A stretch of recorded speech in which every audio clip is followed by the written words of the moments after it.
Cette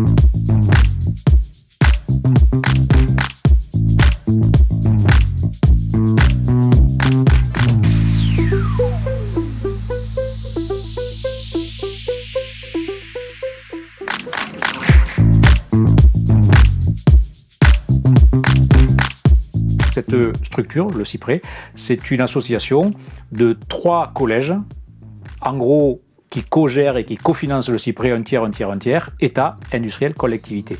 Notre seule mission depuis plus de 30 ans, c'est d'informer le public, c'est de dire qu'il ne faut pas être victime par méconnaissance et que donc l'information, c'est quelque chose d'absolument important.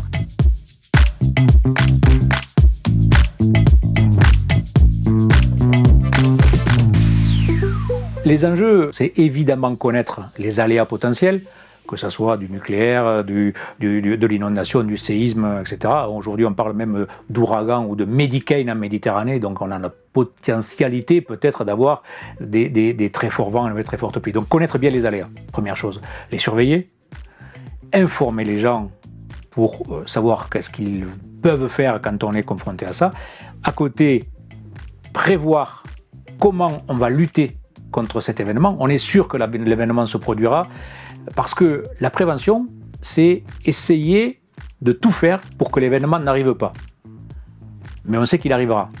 Donc on fait de la prévision, c'est-à-dire on dit comment on va faire pour s'organiser le jour où l'événement arrive.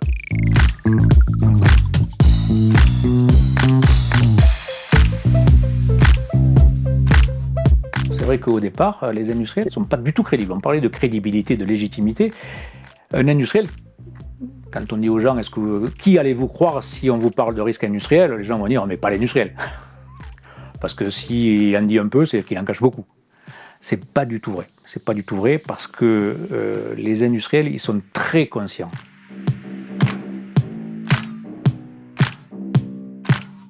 La culture du risque, c'est d'essayer de partager au mieux, en vulgarisant, que tout le monde comprenne. La culture du risque, pour moi, c'est que les gens disent « nous vivons dans un endroit qui est extraordinaire, qui est vraiment très bien. Mais de temps en temps, cet endroit-là, il peut être méchant avec moi, il faut que je le sache et il faut que je me protège.